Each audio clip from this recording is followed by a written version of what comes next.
opened me up to this idea was, dude, you're shredded. You're ripped. You have all of that aspect kind of handled. So I was like, yeah, this is the type. Yeah, I'm big on, good balance, work-life balance. I think like the physical fitness goes into your mental health. It also goes into your wealth. I think, you need to be. How do you manage the time? Are we on? Are we starting? Yeah. We just rolled it. We are starting. Give a little bit better answers on that. Yeah, how do you balance the timing of it? Because especially like most entrepreneurs, that's their number one thing. I don't have time. How do you find the time? Yeah, I think like I look at my time, for example, in the gym as like part of my work. Like I hear so many people saying I don't have the time to work out, or I don't have the time to do this or spend time with my family. Like it all makes you better and more productive at your work life. So like for me, ever since I was young, I remember even in law school, people are like, oh, it's finals, I don't have time for the gym. Like I'm waking up at 6 a.m. I'm going to get a great gym workout, and my study session is going to be way more productive than anyone else's. So I think it's just incorporating it and making it a part of your life, and there's no choice. When I wake up, I go every single day. Every day, no question asked, I'm going to the gym. It's just a part of my day. I get it out of the way, and the rest of the day, I'm energized, feeling good. Do you find if you miss a gym, if you miss a workout, like do you feel like shit and you're just like, you're hard on yourself about it? Oh, yeah. And I tell my girlfriend, I'm like, yeah, if I miss like 3 days in the gym, which does not happen often, like you don't even want to be around me. Like my body is actually like at this point physically addicted to it. So like it's just as much about like my mental health as it is physical health. I mean, I'm 39 now. Like I'm not really trying to get too much stronger or anything. Like I'm trying to maintain, and just that time I spend in the gym, it's literally my meditative state. It's my meditation. It's the only time during the day I blast my music. I look like a total psychopath to anyone who sees me in the gym. A lot of time people like meet me outside of the gym that see me in the gym. They're like, oh my God, I didn't realize you actually talk and you're a normal human being. I'm just I'm zoned. I'm in my zone during that time. I'm in a meditative flow state during that. But yes, if I miss a day, like my body just, and like my nutrition starts to slip too. It's not even like I don't feel it. Like if I get into the gym, it like motivates me to like be like have the rest of my life in order, whether from my diet to my work to my relationships, whatever it is. I just show up better as long as I get that gym workout. Are you able to like completely shut it off for like an hour to an hour and a half and just focus on the gym? Or are you like cranking out emails? Or it depends. Like honestly, like I'm actually like I do try to my best to give myself like that hour and a half to just zone out. Sometimes things are busy. Like this morning, I mean, I was literally texting and emailing between every single set, and even like left the gym early because an email came in that I felt like I needed to respond to. So right now my work life is absolutely insane. I've been working like every weekend for the past few weeks just because I got some deals and stuff we're working on. But yeah, in general, like I do try to just put it totally aside, meditative state, flow state, and just, give myself that time. It's interesting because kind of going back from a professional perspective, you have so much going on. The last time that we talked, I have to count it. So we have Mr. Cannabis Law, Mr. Psychedelic Law, Interinvestments, we have Nucleus, and then we have Lumalex Law. So we have 5 companies. Now, somebody on the podcast right now is going to hear that and it's going to be like, I knew I wasn't crazy. I knew all my $20K a month side hustles are going to whatever. How do you manage that? Because I know that there's a lot of focus that has to be applied to one in order to get that domino moving. How did it work in your career? Yeah, well, I mean, just underneath all 5 of those are also various other entities. So, for example, my investment fund has invested right now. Our current fund has 18 portfolio companies. I have a board seat on like 4 of them. So under my investment fund, I'm involved in like, all 18 of the portfolio companies. Nucleus, which is my venture studio, we have like 6 companies underneath that. I'm the board member of Nucleus, so I have to oversee all that. In all honesty, I am not proud to say all this. I actually think I've spread myself a little too thin over the years, and I think like one of my main focuses over the past couple of years is just saying no more. Like, with my background and I'm live in Miami, there's so many opportunities everywhere, and like I'm a lawyer, so I understand the legal side. I'm a CPA, I understand the accounting side. I have a real estate license, and I'm an entrepreneur. I've had multiple exits. So like I see a lot of opportunities, and I'm pretty, I get out and network quite a bit, and, I'm out and about. So, there's so many opportunities. And now like what I've realized, like the best decisions I've made are the decisions or the opportunities that I've said no to. And so I'm like right now, unless it's like right within my strike zone and like big time potential ROI, like I'm just trying to stay focused. So my advice would actually be, don't do what I did. Like you should not have, I'm trying to unwind some of the things I'm doing and delegate. But, one of the things that I learned very early on that served me well is I learned that I really like startups. So all of my companies, they're all centered around startups, whether it's my investment fund, venture studio, law firm, whatever it is. It's all around early stage, because I realized very early on that I really like the excitement of getting things started.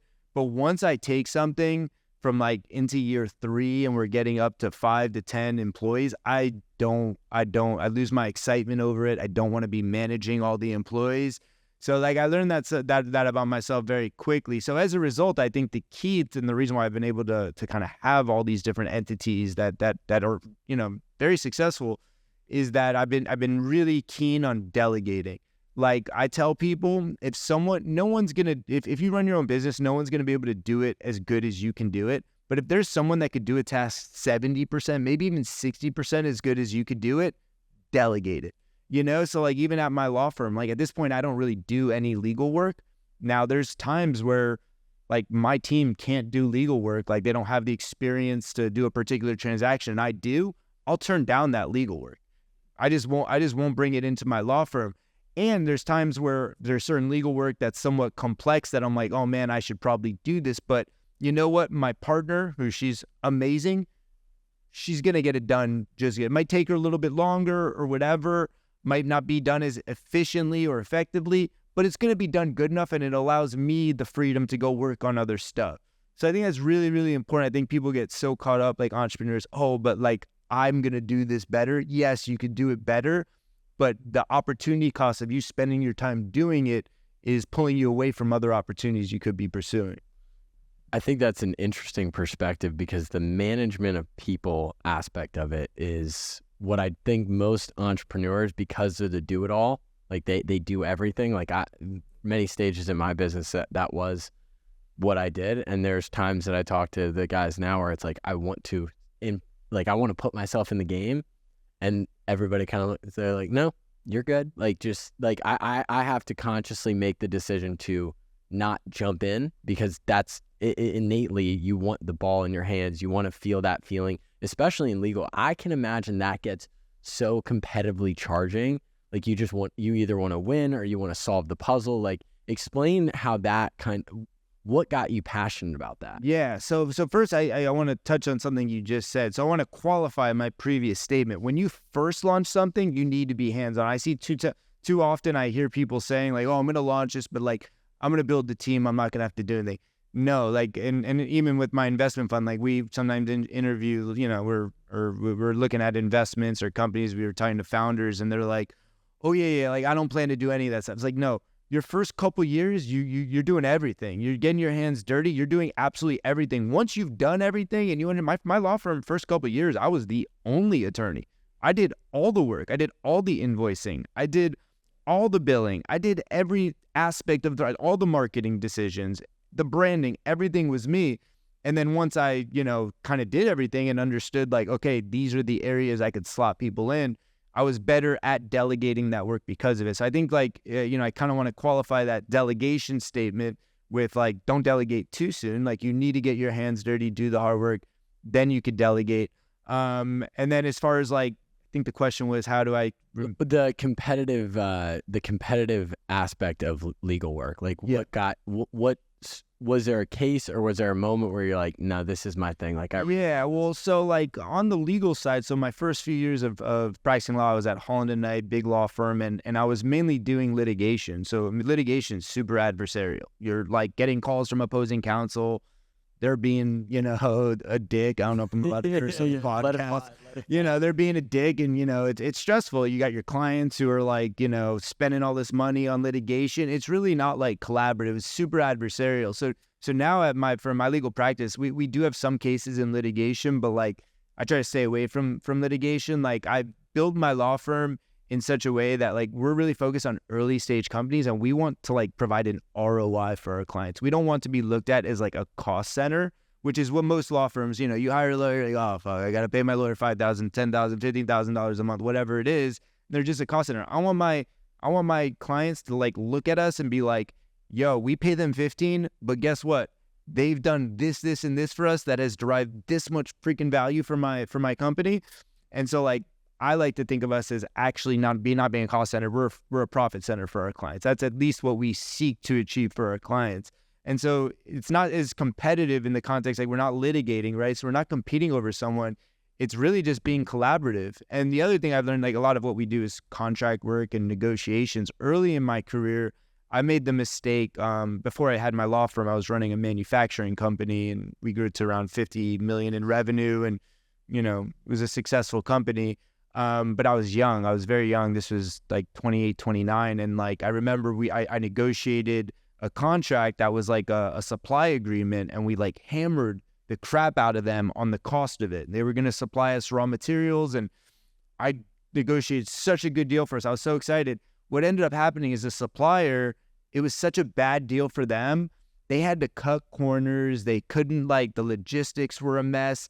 And in that moment, I realized like, the best deals are the deals where both sides give and take. And now in my legal practice, like I talk to clients, look, sometimes clients want you to go hard, but at the end of the day, it's the client's decision. But I always advise clients, like, look, the best deal is a deal where both parties are set up to win, not one party. And I think a lot of like really big companies sometimes lose sight of that. They use their leverage, like we're so big, we're just going to tell you these are the terms that we're good with. And it's like, then the small company is stuck trying to like make the contract work because they want that big contract with the big guy, but they're making no margins, and it doesn't work out for anyone. So I think like I really take a collaborative approach in everything I do, even for the party that's on the other side of the contract. It's collaborative. How can we set this up so that we both win? That makes sense. What was some interesting aspects of being an entrepreneur? I'm early in my career, and we just started working like on legal. Like I felt like legal for us, I was talking to one of our guys yesterday, and I was like, it kind of goes from you're running off vibes. Like companies are just like, oh, everything is trust and everything is this. And then you have to kind of shift everything to enterprise. And for me, once we had that conversation with our lawyer, I was like, oh, I feel like we're starting to build enterprise.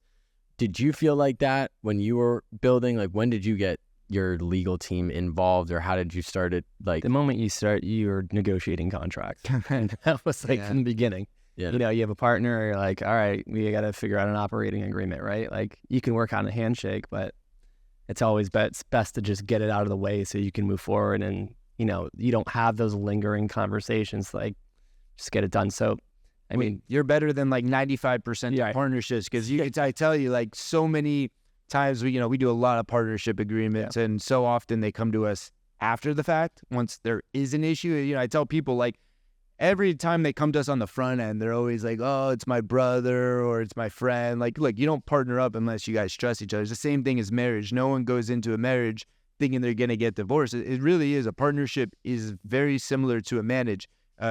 No one goes in thinking that they're going to get divorced or have to break up or have issues. And so a lot of partners are just like, oh, we'll handshake it, we'll figure it out, things will come up. But I actually tell people, like, it's good to sit down and try to do a partnership agreement, because it forces the two of you to really think through certain issues that you might not be thinking about, and talk about it up front and anticipate it, so that when it actually happens, we just go back to the partnership agreement and figure out how we handle it. So I think it's actually like a very, very beneficial exercise. I actually feel the same way about like building a website for a company. It's kind of like, sometimes it's annoying to do, but it kind of forces you to like, this is what like, it's easy to say, hey, I'm starting a law firm and these are the services, but all of a sudden you're like, oh shit, I got to like put together the content. Like, what is the messaging? in the services drop down, like, what do I want there? What states do I want to be like putting first? Like, you start to like forces you to really start to make decisions that otherwise you have in your head, but like once you got to put it to paper, it's a whole different ball game. Right. Just like when we were having that conversation, how do you go from a garage company to like start making things tangible, right? From an office, you got a place to go to. You start getting once you start acting like a business, you start becoming a business. Yeah. And you know, we hear it all the time. Oh, I got this idea. Okay, run it by me. You get deal flow all the time. You're like, but after you do this after a while, you know if it's gonna work. Yeah. And I don't know, but I got a couple of years on you. Yeah. But I almost feel like there is that entitlement of like everybody wants to be an entrepreneur without putting in the work. Yeah. That you said. Yeah, 100%. Like you gotta fucking grind. Just you gotta clean the toilets. You gotta earn your stripes, and that's how it works. And once you know all that, you have the ability to understand what everybody is doing in the room. I agree, and I think so many entrepreneurs, they have like a paralysis by analysis. Like they just can't take that first step. Like they have an idea, they have a vision, and it's like, just go do it. It's never going to be perfect. So many people want it to be perfect. Oh, well, I got to figure this. It's like, you're never going to have it all figured out. Like you got to start executing. As long as you have a pretty general idea of what you want to do, start executing, start building the website, like start getting the partnership agreement put together, like start getting your first customer, start developing the product. Like you got to start getting, because most of the time, I'll tell you, we invest in a lot of like seed stage companies. Like generally we know, like we're looking at like their team and like their passion and things like that are way more important, because generally when we invest at seed round, the company looks so much different by the time they get to Series A or Series B. What they plan to do, as long as they have a pretty good vision and they've got good values, like and a good team, like that's what we're investing into. But at the end of the day, like most startups change. I mean, my law firm looks totally different from when I started. My investment fund, the types of deals we're investing in, has evolved tremendously. My ventures, everything evolves and changes. You just got to start taking those first steps to start pushing it forward. It's interesting because I was thinking about the website aspect. Knowing your business, most people think they know what they do, but they actually don't know what they do. They don't know what they sell. Doing that practice and actually combing through everything, you actually are able to sell your stuff better. You're able to understand your stuff better. You're able to understand your numbers better. Like one of the best moments that I had in my business was when I sat down and I had like 4 open hours and I just tried, even though it wasn't perfect, I wrote down exactly what I believed my business was. And I just wouldn't let myself like get caught up in, is that right or wrong? I was just like, let me write it down. And then after a while, you mind map it and you're like, no, this is exactly what we do. This is what we do best. This is what we do worse.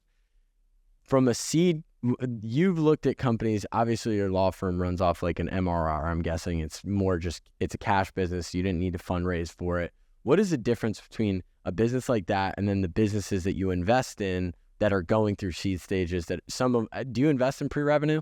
Yeah. Wow. Yeah. What is that like? Like, how does that differ?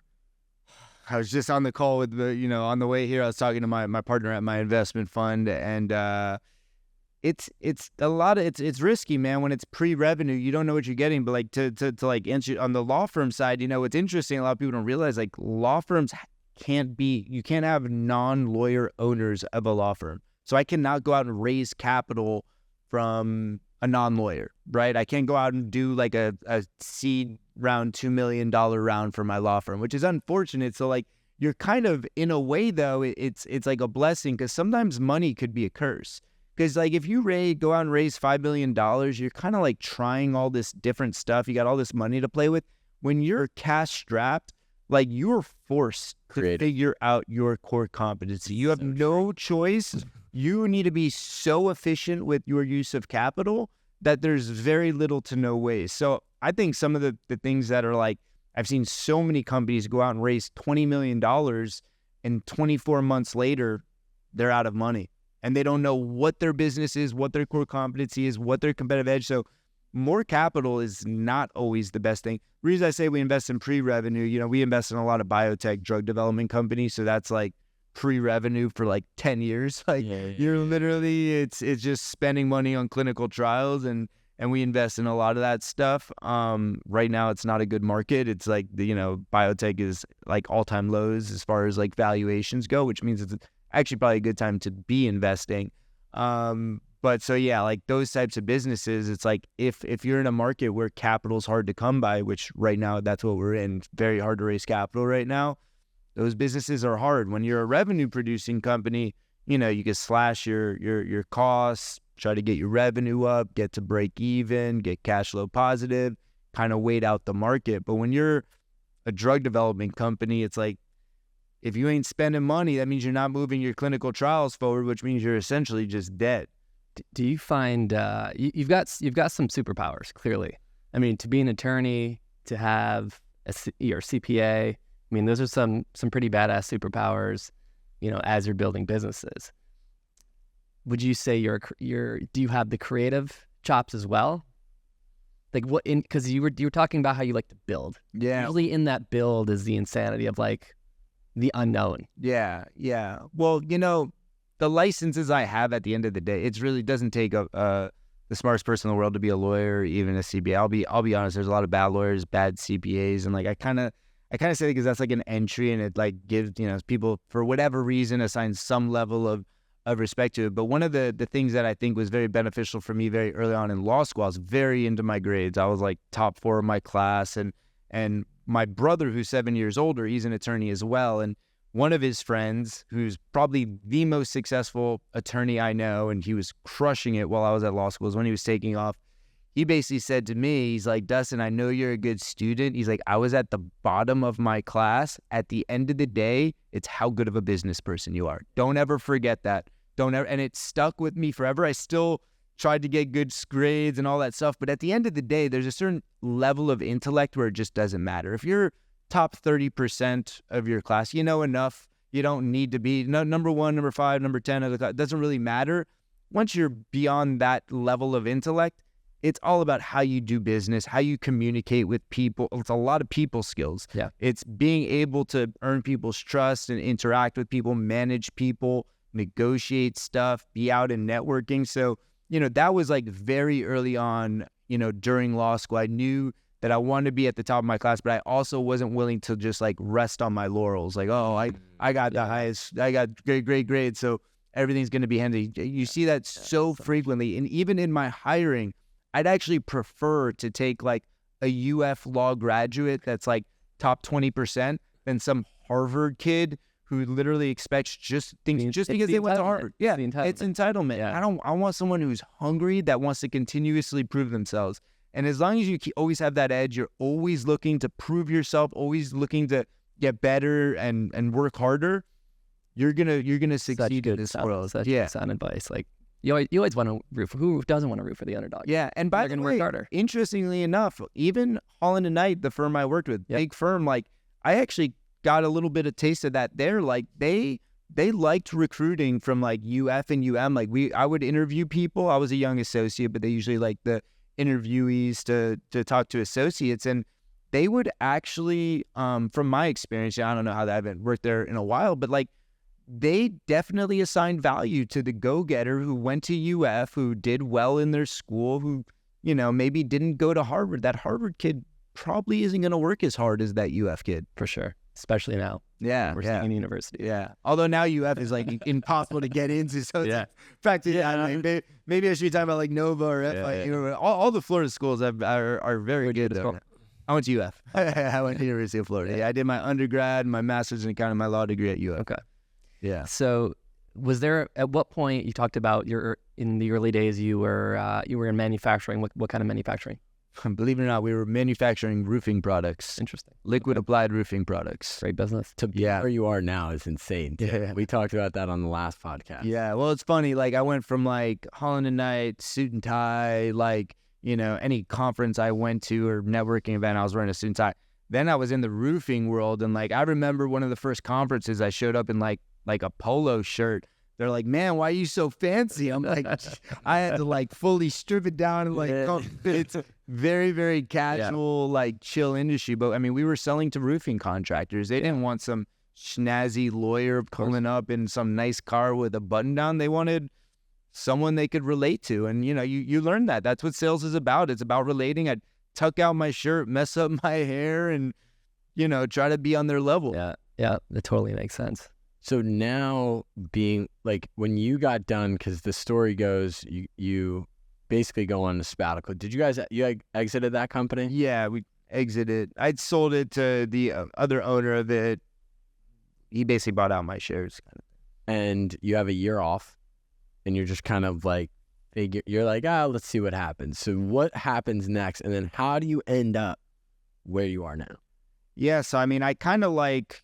And what age was that, by the way, so people have timeline? Yeah, so I was at the manufacturer, I think from like 28 to like 33 maybe. Now I'm 39. So, it wasn't any, like exit wasn't anything I could retire on, but it was enough money that I could like sit back and figure out what are my passions. Like roofing certainly wasn't my passion. That was a means to making some money, and there was, there's an opportunity there. But like, I was like, all right, now what do I really want to spend my time on? And I remember doing this myself. I literally said, okay, for the next 4 to 6 months, do not commit to any opportunity. My calendar, my only goal was to have lunches and dinners. That's all I did for 6 months, was just meet people, try to shake hands, hear what they were doing. Some of them wanted me to work with them. Some of them wanted to do this. I didn't say yes to any of them for literally 6 months. Didn't say yes to any of the opportunities. Was just meeting people. Honestly, it was probably the best networking I've ever done in my life over that 6 months. I had no responsibilities. I wasn't even asking for anything, like as long as I was trying to raise capital, I had no ask. I literally just was like reaching out to people who I had a lot of respect to. A lot of time I didn't even know, we didn't even know each other. And I was just trying to get as many meetings with people who I have respect for that I wanted to learn about. And so for 6 months, that's all I did. I came across some deals in the cannabis space, and I invested in some of those deals.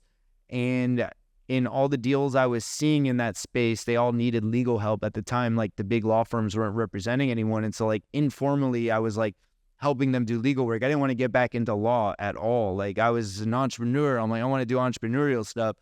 And, but they needed help. So I was like, oh, I could do that. Like I could do that.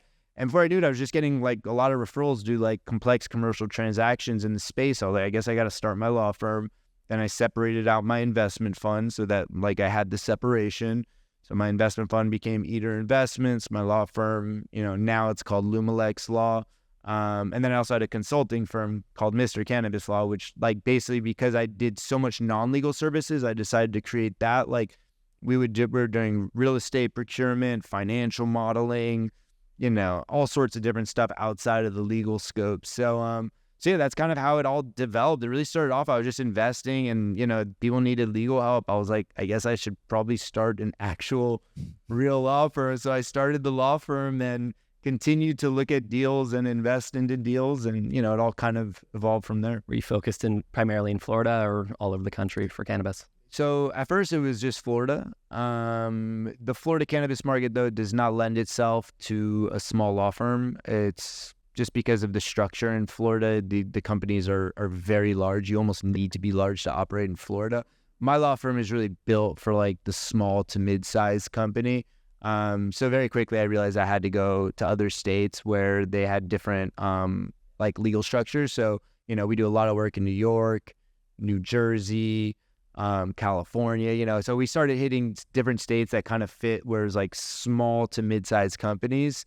And yeah, now we're doing a lot more stuff in Florida. Now that we've grown into it and the market has shifted a little bit, now we're doing a whole lot of right now we're very focused. I have a separate fund that we're working through now that we're doing cannabis real estate deals. So we're financing real estate for cannabis. Right now it's going to be on the November ballot, recreational.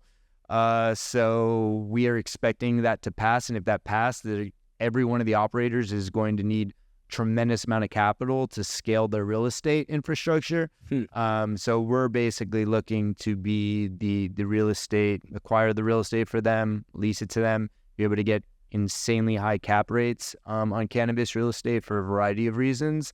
So yeah, that's kind of a big focus where I'm spending a lot of time right now. Interesting. Yeah. great. It's a great space, tricky space. Yeah, very tricky, but it lends itself to my skill set. Once again, like, But once you find that niche, yeah. Well, that's what I thought. I think that's what maybe attracted me to cannabis, is just like there was obviously a legal aspect, very complicated legal framework. There's also like the accounting and the tax on it because of a tax provision 280E, very complex. Yeah. And then there's a huge real estate component. I have my real estate license, and then at the end of the day, it's manufacturing, which, you know, I sold my manufacturing company, so I know all about like manufacturing, cost accounting. You know, we had, you know, mechanical engineers on our team, R&D teams that worked for me. So, you know, it really kind of lend itself to my skill set. I think that's important for entrepreneurs to, like, figure out, like, what are you good at, and like find something. We're all good at something. We're all like have a special skill. But I also, you know, maybe this is also important to your viewers. I know this for entrepreneurs. I'm like very against some of these Instagram influencers that are like trying to tell everyone to become an entrepreneur. I do not think it's for everyone. not for everybody. I think it's for a very, very, very, very small percentage of people are actually built to be entrepreneurs. My workday, I have many a days where I just wonder, what if I just stayed at Holland and Knight and did the partnership track and got a nice fat salary? It would have been nice and easy, because every day I wake up, I got to go figure out how to make $1. Every single day. It's a grind. Any problems that go on, they're your problems. You have to, the buck stops at you as an entrepreneur. And I don't think it's for everyone. I've convinced more people to not become entrepreneurs than people to become entrepreneurs. If you're not ready to deal with a tremendous amount of stress and a tremendous amount of responsibility, you have employees.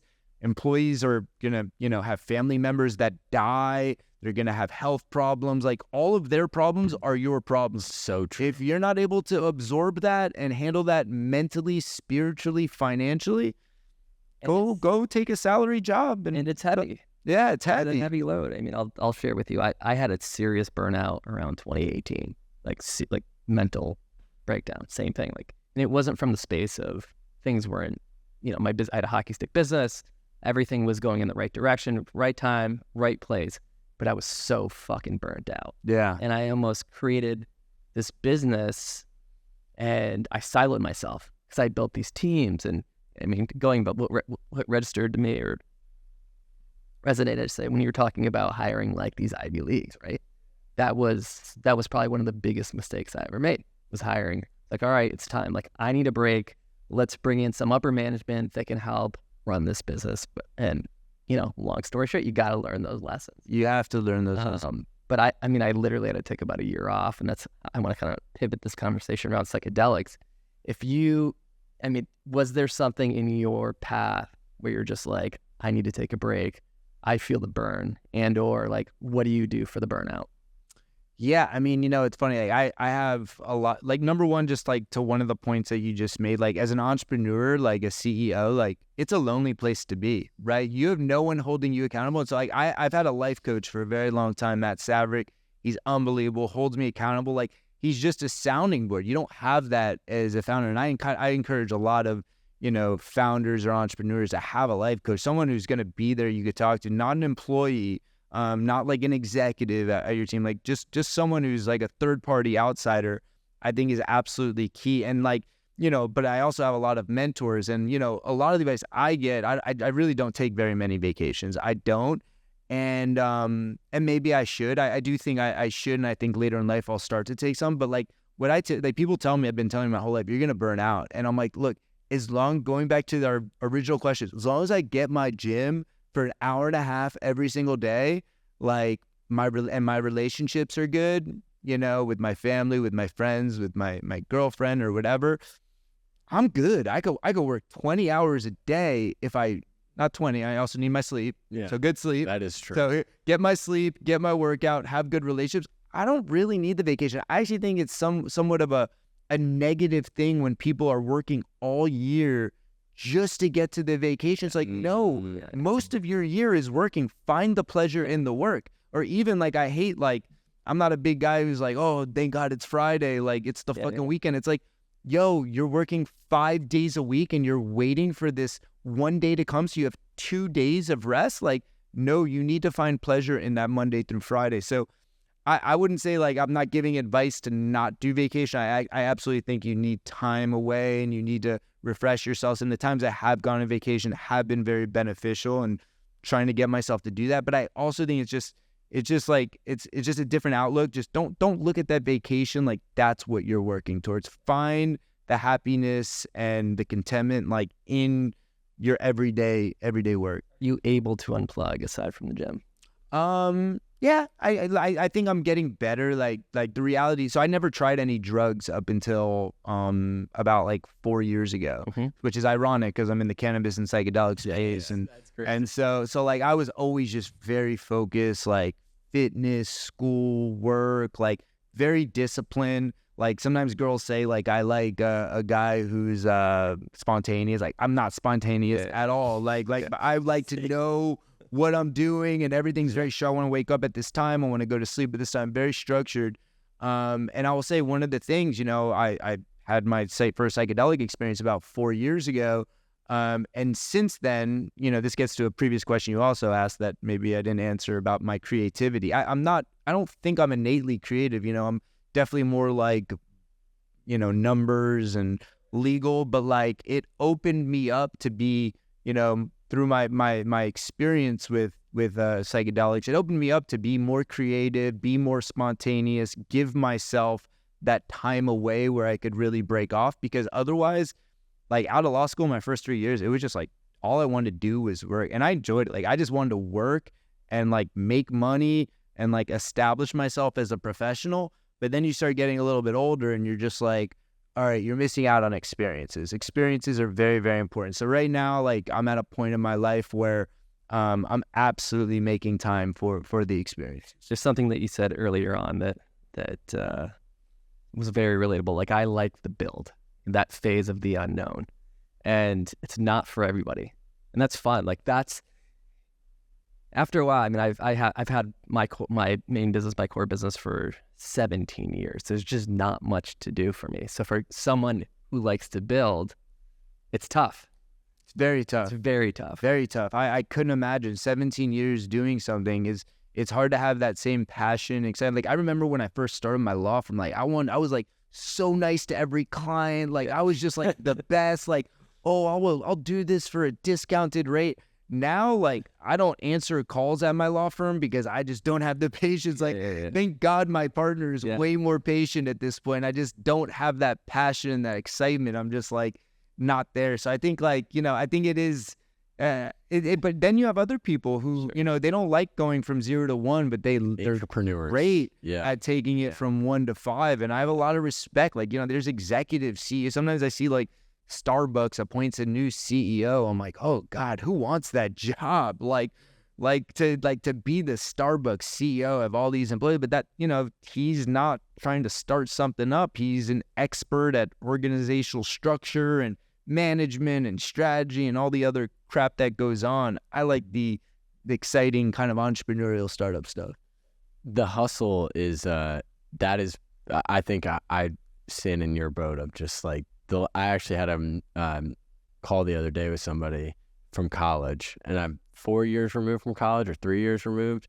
It's like, dude, if you didn't post about your workouts, I wouldn't know you existed for the last 3 to 4 years. And I was like, I didn't think about it like that until I had that conversation, because, my girlfriend's now fiance is always like, let's go on a vacation. But I was lucky enough, and what Ryan and I talked about back in the day was, how can we wake up and just be juiced to go to work? Like, how can we just enjoy it and then build the day in a sense of like not everything is going to be enjoyable. Like 50% of it is probably just bullshit, but how can you stack those days of like, I don't even feel like I'm working. I feel like I'm like, we talk about it all the time. It's like, this being work right now, it has no concept in my brain that this is actually work. And so for me and for kind of everybody on the team, it's like, it makes it easy to work 7 days a week because you just never feel like you're actually doing it. Fun. Yeah. When you get in that mode, Monday through Friday, you're like, you'll work on Saturday, you'll work on Sundays. It's fun. It's exciting. Yeah. Once the fun starts dimming, you're like, and a lot of it is about setting yourself up to get W's. Like, I'll be straight up, like right now, like I'm not getting W. Like I'm working. Like right now, work is work for me. I'll be honest. Like the past month has been a grind. We've had a lot of fires to put out, a lot of shit going on. Sometimes you got to do it. Sometimes you got to put your head down and just realize like it ain't gonna be fun for a month, right? But knowing the light at the end of the tunnel, like set yourself up for W's, because when you're getting W's, you're pumped up. Your team's getting pumped up. Whether it be setting up metrics like for a law firm, hitting a certain amount of hours billed for the month, or an investment fund as far as like, you know, getting a certain amount of deals done over the month. Like, you know, set yourself up with those metrics that you can achieve. You know, and you should try to reach high and have other metrics that are like, you know, really pushing, but like also set yourself up with metrics that like you could achieve and like chalk it up as a W. I think is very important. Yeah, I mean, as cliche as it sounds, there's nothing wrong with singles and doubles. Oh, yeah. All days, every day. And I ran into the challenge of like, we were just hitting home runs year after year. And then suddenly those home runs were it was like this. Yeah. And now the singles and doubles are good. And the Singles business and doubles is all doing what it's supposed to do. And, you know, you turn to gratitude too. You're like, you know what? This is great. It's paying the bills. It's keeping the lights on. It affords your lifestyle. You know, you can use your business for the vehicle that you use it for. Yeah. And that's also like, I think part of like the delegation conversation. The delegation, like my law firm is where I have certain entities that are set up for my singles and doubles. And by delegating for those companies, I'm able to go out and try to hit the triples and home runs, right? Yeah. That's so important for me. Even though I'm delegating, maybe the work's not getting done at the level or the speed at which I would do it, at least it opens me up to try to hit triples and home runs. Yeah. And being open up, you know, having that space, now you've got 20 people out there that you're talking to, you just got to hit one. Yeah, you just got to hit one of those home runs. And as long as your team that you've delegated to is performing and hitting singles and doubles, you're in good shape and you're putting yourself in the situation to potentially hit a home run. So I think that's the right setup. So going from like being in the law firm in the early days, like those billed hours have to be the craziest dopamine. Like every hour that you're working, like when in the like normal structure of a law firm, you're making money. So that being the kind of motivator and the driver, I could see that being very intoxicating in a sense. Where is it now? Because it's not like what you're talking about with investment firms. Some of these deals are going to play out. Yeah, it's a total long game, yeah? Yeah, how do you stay motivated? You know, like a lot of the people that are going to listen to this podcast, depending on where they're at in their journey, they think it's all about the money. Yeah. Granted, money is like air. You literally can't live without it. But in terms of being the primary motivator, I don't know. I'm kind of interested to get your take on it. Yeah, well, it's funny. I always tell a story like when I was at Holland and Knight, like if you weren't at your like computer building, like I feel like a culture at like a big law firm, like it's kind of easier to manage people because either you're billing or you might as well be on your couch. Like there's less coffee talk. Like don't get me wrong, there is coffee talk at the big law firms, but like at the end of the day, like the time I'm spending at the coffee maker, like I'm not billing, so I might as well be on my couch or be at the gym or doing something else. So like you're so trained, and I didn't even realize this at the time, but I was so trained as soon as I got in the office, like I was trying to get to my computer desk as quick as possible, flip it open, at least start doing work. Sometimes I need a break, but it's like, get back to your computer. If you're not sitting in front of your computer, you might as well not be working. That's the life of an associate. Obviously, as you get to partner and stuff, it's a little bit different. But that was the life of an associate. So when I transitioned to the manufacturing company, we got up to like 80 to 100 employees. I forget where we were at when I left. But like, it was the opposite. For a while, I was like running to my computer. And when you're in a startup, computer work is important. You're getting shit done. Startup mode, that's why I like it, because I'm efficient. Like when I don't have anyone else like distracting me, I could be super focused and I could get shit done. And I always thought I wanted to be like the manager of like this 1,000-person enterprise. I thought it was so cool. We're getting more employees. I honestly got to a point where I would walk to the office and I wouldn't even open my computer, because I realized what was more important was for me to interact with the people than to get behind a computer and look at numbers. And quite frankly, like that's not what I like. Like I don't want to be the CEO of 1,000-person, even 100-person company. Like I should have gone to school for psychiatry if that's what I wanted to do. Because honestly, when you're dealing with an office space of 100 employees and all their problems, and John doesn't like Sally didn't go to lunch with Joe, and Joe and John are always going to lunch together. Like, you're dealing, and it sounds like high school lunchroom issues, and these are grown adults, but it is everywhere. It's everywhere. And so I learned that about myself, that like, you know, I kind of was into that hourly work mode kind of mindset. Then I had to like switch my mindset. But then like once I left there and I was on my own, I was like, holy shit, I'm getting so much shit done right now, like just being on my own. So yeah, it's just a different type of, motivation. What's your currency now? If before at your law firm, the currency was billable hours, and then in the manufacturing company, the currency was communicating, where is it now? Yeah, so actually my life coach was like big key in this aspect of me, like around 4 years ago. He's like, this is like when I was like, I was like pretty much when I was like running my law firm and still doing hourly work. He's the one who told me stop doing hourly work. Like every second you spend doing hourly work, and I like law. Like I'm one of the few attorneys, like I actually like law school. Like studying for the bar was actually like a pleasure for me. I love reading. I love learning. I was like, this is awesome. So I actually like want to do the legal work, but he's like, dude, you need to go out and meet people, make deals, bring in clients. Like someone else could do the work. Maybe it won't be as good, but they could get the work done. There's other lawyers out there. And so like really like my currency now is my relationships. My like, I like very, very big in like integrity, trust.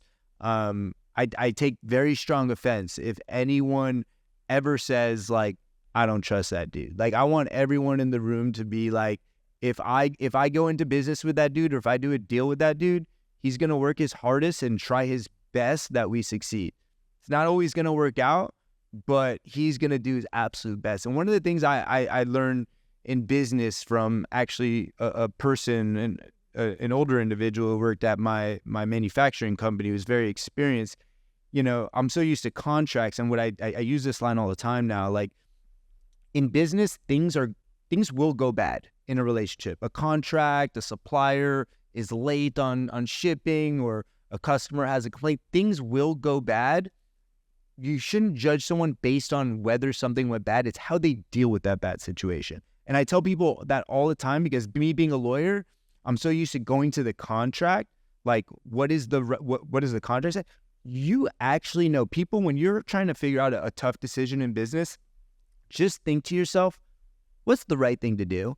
And like we all know, like forget about the contract or the agreement, like how should we resolve this issue? Like I delivered this late to a customer. The customer agreement says that it's okay if I ship late, but because of that, something bad happened. The right thing to do is to make it right and, ship them another product or do whatever, right? So I tell people all the time, like we get, they like kind of screw up, and I'm like, you screwed up. It's all good. Like, how are we going to handle it? Yeah. How are we going to solve it? Or sometimes I screw up. Screwed up, but like this is how I'm going to handle it. I'm going to do my absolute best to do it right. Yeah, so it's kind of ironic because I'm a lawyer and like, go back to the contract, see what it says. But like, I also encourage people to just like do what you feel is right. Yeah, use common sense. What does your gut tell you is the right thing to do in business? Go and do that, because regardless of what the contract says, like one thing you have is your reputation. And like, you got to keep, that's way more important to me. Like I'll walk away from $1 million before I make my name look bad. Yeah. And the stress that it takes to litigate. Yeah. And the money that it takes to litigate, and the time. Oh yeah. It's a killer. So if you absolute killer. If you own your shit and you can come to a resolution, it's a win-win for both parties. Yep.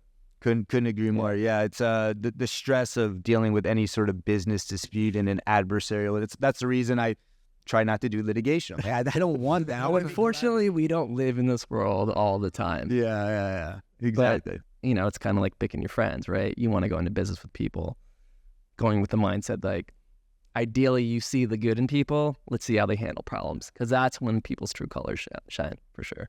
On the real, like we got all types of people. You know what I mean? We have some young hustlers, some more established hustlers. We're in Miami. You have, I think we said 5 businesses, and we're in Miami, which we're like that. Like that's that is a distraction in and of itself. How do you manage that? It's like, are you abstinent, or like, how do you participate, and how do you network, and how do you do what you do and then not get caught in the sauce, which I know many people are just completely lost in it out here. Yeah, well, so I actually, for that reason, I actually out of law school, I lived in Del Rey, and that was more because I was splitting my time at like the Holiday Night, Fort Lauderdale, and West Palm office. So that was like a central point. But then I moved to Fort Lauderdale, and I purposely didn't want to live in Miami. All my friends were living in Miami. I went to high school in Miami. I was like, I just want to work. I don't want to like pay a high rent and like be distracted by all this good shit. And so it wasn't until just like 8 months ago I actually moved to Miami. So I'm 39 years old. I'm like, all right, now it's time for a little some distraction, right? That's awesome. I've kind of earned it to have some distraction. So no, I purposely put myself. But look, at the end of the day, my house was just off Las Olas in Fort Lauderdale. It's not like I didn't have distraction. So like there was distraction, not as much as Miami. But I think like you kind of mentioned like your superpowers. My superpowers definitely aren't like my licenses. I would say like the two things, if I were to say I have superpowers, the two things I'm really, really good about is, number one is discipline. Very, very disciplined, whether it be eating, gym, work, not getting involved in the distractions. I'm actually now forcing myself, like I mentioned before, to like be more spontaneous and have those late nights out. Like I actually need that. Like I have to like force it's like not like innately within me to have those nights, but now I'm like forcing myself to have more of those spontaneous random nights where I'm like, I don't really know what we're going to be doing, but let's just go and do it and see where the night goes. I'm doing more of those. So number one is discipline, but number two is my ability to allow things to roll off my back and move forward. Like as an entrepreneur, like bad shit just happens non-fucking stop. If you get caught up in like the bad stuff and don't just move forward, like you're just going to like be trapped. So like I always say, like there's good stuff that happens, and then there's stuff that like you learn from. There's no bad stuff. As long as you learn from it, it's a positive experience. Everything that happens is meant to be. So even if I get pulled over for like on the road and get a ticket from a cop, it's like, it's easy to let that ruin your day, but it's like maybe I would have gotten in an accident had I not been pulled over, right? Like things happen for a reason. Just keep moving forward. I think that's like so key for any entrepreneur. Is like, and athletes talk about this all the time. Like you're a point guard or a shooting guard, and you're having a bad day and you keep missing. They say keep shooting. Like you got to just keep moving past it. Or if you're playing baseball and you strike out a few times, like you got to put that behind you and just keep moving forward. And I think that's like I've gotten, I think, really, really good at doing that. Like bad shit happens. I'm not going to let it destroy my day. I'm going to keep moving forward. I think that also has to do with the W's that we were talking about. I have this conversation with friends where it's like you have to manufacture the W's in your life, because if you have a shit day, if like front to back, which being an entrepreneur is like pick a litter. Sometimes it just happens like that. You just wake up and there's a shit sandwich right on your breakfast table. But manufacturing the W's with the gym and that discipline, because I think the problem that I have is if I have a bad day and then I don't show up for myself, now I have a little bit of again, I'm 24, so I'm young, still trying to establish myself. I have that thing in your brain where it's like, are you worthy? Like, are you actually like, are you this person that you believe you are? Or are you going to achieve what you have set out? Like you get through all this, all this mumbo jumbo kind of gets into my head. But when I have that core like discipline throughout my everyday, no matter if I have a really great day or a really shit day, I'm like, okay, I at least know I showed up for myself. I at least know I am accountable for me. And that has always helped me with just identity and making sure that you don't get caught up in the identity of what's going good and what's not going good. Like if it's going great, it's an added boost. If it's not going great, I can fall back on my core foundation that I always have. Yeah. And I think one of the things that stood out there is like the importance of taking care of yourself so that you can take care of others and take care of your business. I grew up in a household where my parents put the kids first, put each other second, and then put themselves third. And I grew up my whole life thinking like, yeah, like if you're a parent, like you should put your kids first. Like that's the most important thing. And, you know, I learned later on in life through other relationships I had, I was like, wow, they had it backwards. And they ended up getting divorced. And, you know, it wasn't exactly the, you know, like we had a good childhood, but, you know, they weren't taking care of. My dad was overweight, you know, had to retire early because of it. I mean, just like, you know, definitely he suffered, his relationship suffered, and the kids suffered because of him not taking care of himself. So I think it's really, really important for people to put themselves first. It goes back to getting to the gym in the morning. Like, I know if I get to the gym and I feel energized, I'm going to show up better for my girlfriend. I'm going to show up better for my employees. I'm going to show up better for my business. I'm going to show up better for my investors and everyone I'm working with. So it starts with yourself. And, you know, the other thing that stood out that you said is like, before you get other people to believe in you, you got to believe in yourself. Like, you know, they talk about like manifesting your future. I think like a lot of people get caught up in the manifesting part and they forget about also like executing. Like, it's not just manifesting. It's like, but if you don't have a vision for where you're trying to go, you're just like walking around aimlessly with nowhere to go. Like, I could guarantee you, if you don't know where you're going, you are not going to get to where you think you could potentially go. Like, you got to know. So like the manifesting part is really just about like knowing what you want and going out, waking up every day and working towards that. And it will become reality. But if you can't envision it, if you can't see the potential in yourself, other people are not going to see it either. And that's why it's so important to start with your physical, because most people, when they're building anything, they have this like, yeah, everybody has the imposter syndrome, but it's like, I heard something, David Goggins like wakes up when he doesn't want to do something. He wakes up, he goes in the mirror and goes, "You're fucking David Goggins." Yeah. And like, he has to say that to himself. Yeah. But the whole tie-in is, if you went and did that in the mirror, would you not laugh at yourself? Like, could you actually confidently look in the mirror and be like, no, you're Jamie fucking Benziel. You do this. And if you can't, that's where you have this kind of your reality and what you want, and then your actions that support it have to be aligned. Yeah, you need to actually believe it, right? Like, I think that's what you'll work. Yeah. If you believe it, you'll do the actual work that is required, because it's almost like a foregone conclusion. You're just like, I just have to shorten this gap from what I believe I am to where I want to go. And it's all just in the work that I'm probably ignoring. Yeah. And you just like slowly work towards it. Like Tom Brady talks a lot, you know, they ask him like, how do you come back from, you know, 4 touchdowns down? He's like, 1 yard at a time, 1 first down at a time, 1 touchdown at a time. I'm not thinking I need 4 touchdowns. I'm saying I just need 1 first down. Like, you just got to take steps towards what your goals are, and you'll eventually get there. I think it is very important though that like, I think like another thing I did, like I remember in law school where like there were so many people that were like, I hate law school. And I told myself I liked law school, and I think in the beginning I was lying to myself. Yeah. But like if you constantly are saying this is annoying or this sucks, like it'll suck. Like if you're just complaining, if you're going to Disney World and you're walking around, it's hot, and you're like, oh, it's so hot. Like, yeah, you're gonna have a bad time. Like, you need to put positive thoughts in your mind. So like I told myself, like, I know this is so exciting. I'm learning constitutional law or whatever. Like, this is really important stuff. And like I was kind of lying to myself. But then I got to the point where like, because I was like showing myself that I enjoyed it, I started reading more, spending more time with it. And eventually, like, I actually got the hang of it really good. Mm-hmm. And I was like, wow, now I actually understand it. I actually genuinely do like this subject. So I think you got to just tell yourself like positive narratives. You know, too many people have these negative inner monologues going on, and it's just like, oh, sometimes I hear it when I hear people with these bad inner monologues, like constantly complaining or constantly being a victim,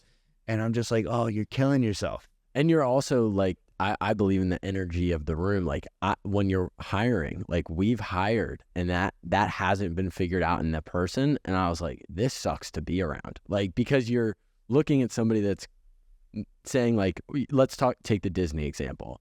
It's hot, my feet hurt, this, that, and the third. Chances are, if that person was fit, if they had boxes checked, if they had some gratitude practice in their life, they'd be able to go through that and they'd just be like, oh, I'm sweating a little bit, and just go off their head. But like, it's in the actions and the habits of what you're doing. It's the gratitude. It's the actual exercise. So then when you show up to Disney, could be 100 degrees, and it might not be as comfortable as if it was 70, but it's not going to ruin your day. Yeah, I mean, look, perspective too. Yeah, it's perspective, and like your perception is reality. I forget where I heard this, but like, so maybe it was like on Instagram or something, but someone said like, two people walk into a party, one of them the next day is like, that was the worst party I went to. The other person's like, that was the best time I've ever had. That was the best party, which is reality. They're both their own reality. Like, was the party awesome or did it suck? Like, right. It's both. Whatever your perception is, whatever you let your reality be, it's going to be. So like, if you show up to a nightclub or a bar or restaurant or whatever you're doing and you're like, oh, this sucked. Like, yeah, it sucked in your world. But like, no, maybe the food wasn't that great, but the waiter was cool. The vibe was nice. Like, find the positive things and it will just make you a happier person. And I believe that fundamentally that raises your actual like internal frequency, and then you emit that to other people. And that when you're talking about networking or you're talking about meeting people or shaking hands, selling anything, they feel that before they even hear a word come out of your mouth. It couldn't be more true. Yeah, you attract what you put out into the universe. Like, I'm not like one of these hocus pocus type crazy people, but like it doesn't require like hocus pocus. Like, think about it. Like, if you're of positive vibes and you're going to be attracted to positive vibes, right? Like, and if you're someone who's constantly complaining about the world and how horrible it is, you're going to attract people who feel the same way, right? It's not like it's some sort of scientific understanding of things to understand how that works. So it's like 100%, you got to have like, if you want to attract good vibes, positive people, healthy, happy human beings, you better put those vibes yourself. You talked a little bit about family. 39. It's kind of like, when women hit mid-30s, early 30s, they're getting that itch for a family or kids. Is that something on the horizon or something you're thinking about, something that you want, don't want? Because, kids you can't control. And from what, you're calculated, you can essentially create your outcome. Yeah. So I know I love kids. So I have nieces and nephews, and they're the world to me. They're amazing. I've always just loved babies, loved kids. But yes, I'm 39. Haven't had a child myself. Right now, I say I'm not ready. I don't know. I don't say I don't want to have them, because like, once upon a time I was like, I don't think I'm gonna have a girlfriend. Right now I have a freaking girlfriend. Like things change and you meet the right person and the right circumstances, the right time of life. Right now I'm not there, but I would like to see myself potentially get there. But if not, I think it's okay too. I think like what I tell people always ask me, like, do you want to get married? Do you want to have children? And I'm like, I want to be happy, because like, like, so in just a lot of miserable people. Yeah, like these societal constructs. But look, it's beautiful. It's just a different chapter. It's just a different chapter. It's a different life, and like, I just like, I see so many, husbands or wives unhappy, or so many parents unhappy, and like I know that I don't want that, right? So if I'm single the rest of my life with no children, I'm gonna make sure I'm happy. If I have a wife and I have a child, I'm also going to ensure I'm going to be happy. Like it's really, happiness is what is front and center for me. But it's funny you bring it up, because like over the past like few weeks, like I feel like I've had multiple dinners with friends that like just had babies, and all of them are talking about how amazing and great it is, which is different. Like for a while I was hearing like all the negative, how horrible it was. Yeah. And just recently I keep having these dinners or meeting with friends or whatever, where they're like, dude, like it's the best thing ever. I'm like, oh my God, geez, this is like totally different than what I've been hearing for so. Look, it's funny because I know, knowing me, like when my brother had his first child, which was my first niece, like when she was born, it was like I was bawling in tears. Like I was crying. My brother was like, fine. He's like, get it together. Like it's such an absolute miracle. It's so beautiful. And I already know that the day I have my child, I know I'm going to look back and be like, what the fuck was the rest of what have I been doing for the past 40, 41 years? Like, what have I been, like, why did it take me this? I already know I'm going to say that. Like, and I'm going to love that little baby so damn much. But ignorance is bliss. Right now I'm enjoying life, and, I don't have a baby, but I do know that moment I will be like, everything I've done before this like has absolutely no meaning. That's pretty much what happens. Yeah. I can put myself in this situation and just know that it's hard to be calculated and controlling of a kid. Oh yes, exactly. And the moment you realize that and you stop and you surrender to that process, it's beautiful. Yeah. Well, it's hard. Don't get me wrong. It's also with technology. It's just scary. I see my brother's kids they're so sucked into their phones. And don't get me wrong. If our grandparents looked at us, I'm stuck in my phone too. We're living in our own virtual world where, if our grandparents were still alive, they'd be like, stop looking at your phone so much. But so these younger generations, it's my brother was telling me, he'll ask his son, you want to invite your friends over? He's like, why would I invite them over? I'm playing video games with all 7 of them right now. They're playing video games. They're all in their own room, in their own comfort. And that's how they interact now. It's not about them coming over and playing and going in the yard. I think I saw this statistic today. It's 50 or is it 70% of children in America are not fat, they're obese. Damn. Obese. I mean, you look around, you're just someone who's fit, you care about what you put in your child's body all the time. And you're looking around and you want to, think about it when we were kids. We were moving, all day moving, playing sports, running around. You said you had a brother, yeah? Yeah. Getting your ass kicked by your brother, fighting. But you're burning calories. You're burning energy. No, look, I think society is moving towards a world where we're definitely much more stagnant. We're not moving around. Making it easy. Soft. Life is going to be, you put on your VR goggles and you log in and you have a mansion, and we're looking we've looked at investments I don't know if you're haptic technology. Yep. Which is we were having this conversation in the car today. Yeah, if you think about it, the only thing that tells you something is real is your 5 senses. The only reason why we think this world we're in right now is because we're seeing it, we're smelling it, we're tasting it, we're feeling it, we're hearing it, all those things. And with VR right now, obviously they've kind of mastered the visual side of it, so it looks like you're in this real world. But once they're able to duplicate the sound, and there's technologies now for smell, for touch, once they're able to mimic all of that, how is that any less real than what we call the physical real world today? It's not that much different. One of my best friends, he was the co-founder of Oculus.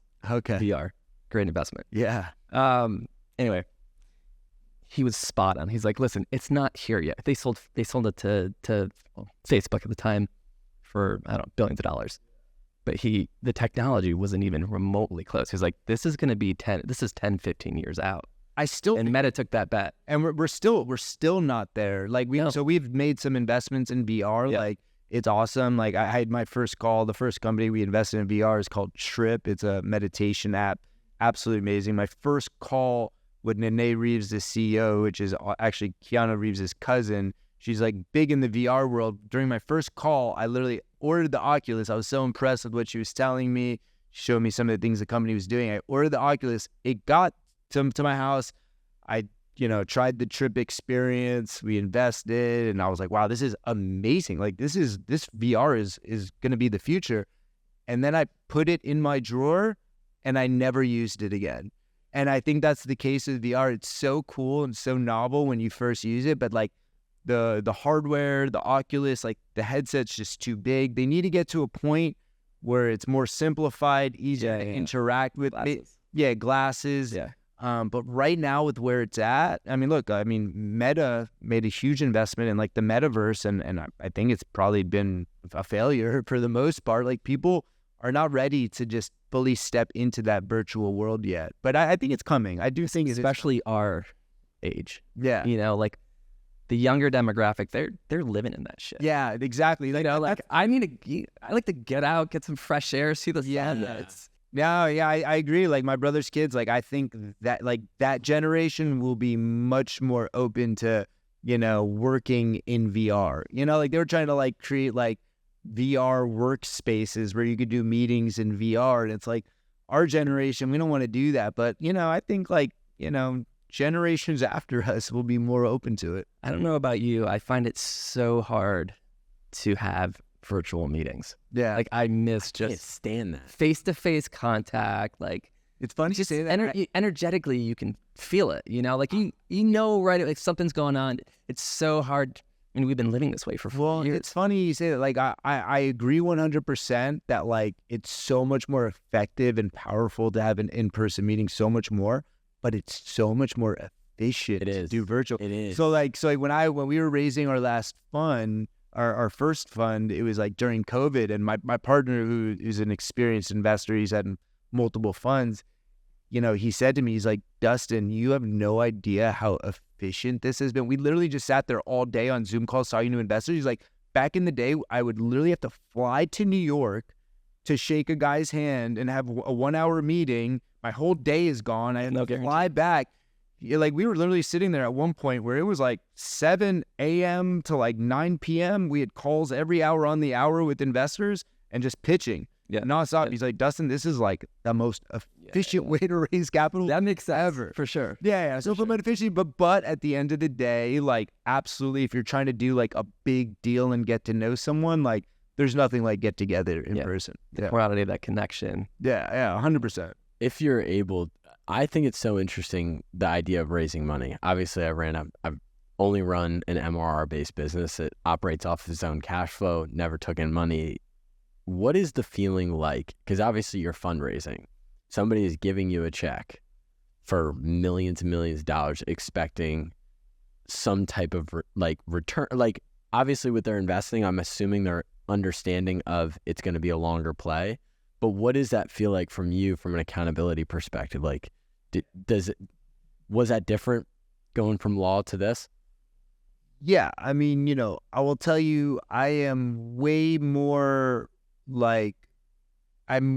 protective of other people's capital than I am of my own. Like, my own personal finances, like, I kind of have my personal credit card, and like, I don't really whatever, like, I mean, I know what I'm spending, but I'm not like, I don't know if I spend, X amount versus X amount in a particular month, but like, when it comes to my businesses and other people's capital, like, I am extremely diligent on that. And it's just an additional like layer of like responsibility that's put upon you. So I think, it's a stressful situation. It's one thing if you're spending your own money, whatever, you're accountable to yourself. But when you're dealing with other investors, it's definitely a high stress situation. What do you believe your apex is? We talked about manifestation. We talked about, having a vision for the future. What is yours? I think it's what I said before, not allowing like things to get you down. You got to just keep moving forward, realizing that like everything is happening for a reason, whether it be in business or being terminated from a job or ending a relationship.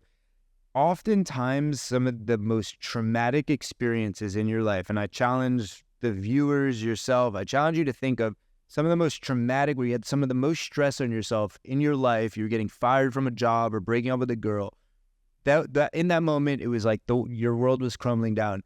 Most of the time, years later, you reflect on that moment, and it was an absolute blessing. You're so grateful you got fired from that job, or you're so grateful you broke up with that girl, or you're so grateful, you even like getting a bad grade on a test, like that could motivate you to go do so many things. So in the moment when if you currently are having one of those moments where you're like, feel like your world is crumbling down, just know like it will pass.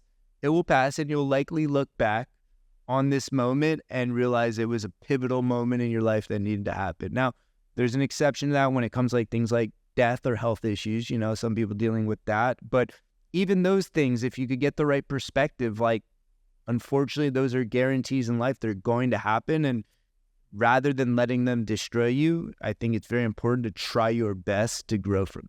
How can people support you? How could they support me? Deal flow, like what do you need or not need? What do you want right now? And what are you building for that people can either help or support with? So we invest a lot in mental health and behavioral health. I think it's the single largest problem society is facing right now.